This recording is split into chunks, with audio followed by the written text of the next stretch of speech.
Il peut arriver qu'une personne vive dans un endroit où le gouverneur n'est pas forcément la meilleure des personnes, qu'il a des imperfections, qu'il est un homme même peut-être mauvais. Quelle attitude doit-il adopter face à cela?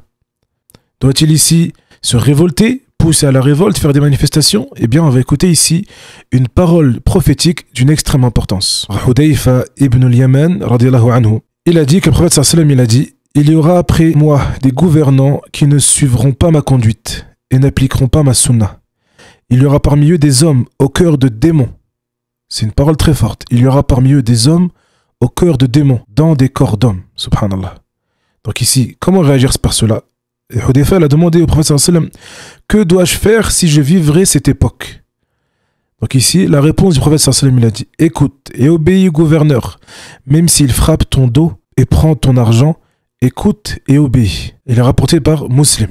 D'accord? Allahu Akbar. Dans ce hadith ici, rapporté par Muslim. Alors ici, maintenant que vous voyez la parole du prophète sallallahu alayhi wa sallam, je vous demande de manière objective de comparer ça avec ce que certaines personnes essayent de faire, créer ce qu'on appelle ici le désordre. Ils créent l'anarchie. Ils causent ici l'instabilité du pays musulman. Et ils mettent à risque en fait toute personne qui vivrait dans cette stabilité.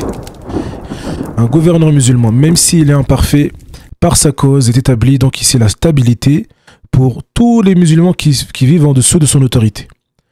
Et ça, c'est une chose extrêmement importante parce que notre religion ici voit les masalih, voit ici ce qui est bien.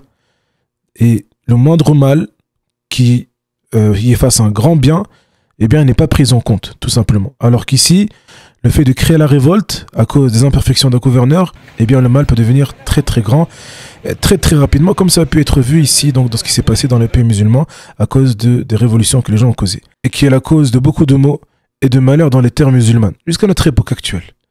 Donc ici, on peut prendre des leçons du prophète sallallahu alayhi wa sallam, et même ici, du waqi', de ce qui est autour de nous.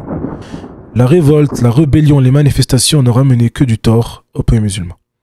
Donc revenons à Allah subhanahu wa ta'ala, revenons à la voie de son noble messager sallallahu alayhi wa sallam, patientons, prions pour nos gouverneurs musulmans, car ici, si Allah le guide, eh bien c'est un bienfait pour tous les pays musulmans. D'accord? Et celui qui craint Allah et qui a cette sagesse-là, eh bien il fera cela. Il priera pour le gouverneur musulman, il souhaitera qu'Allah le guide et le réforme, et il ne se rébellerait pas en public causant la révolte. Celui qui aperçoit quelque chose qu'il déteste en son gouvernant, donc dans le gouverneur musulman, qu'il patiente. Premier commandement du prophète sallallahu alayhi wa sallam, car celui qui se détache du groupe d'un empan de la jama'a, de l'autorité musulmane, il mourra d'une mort pré-islamique. Donc nous devons nous remettre à sa méthodologie, à son exemple, alayhi salatu wassalam, car c'est dans cela que réside la sagesse et le bienfait pour le musulman. Hada wallahu a'lam wa sallallahu wa sallam ala nabiyyina Muhammad.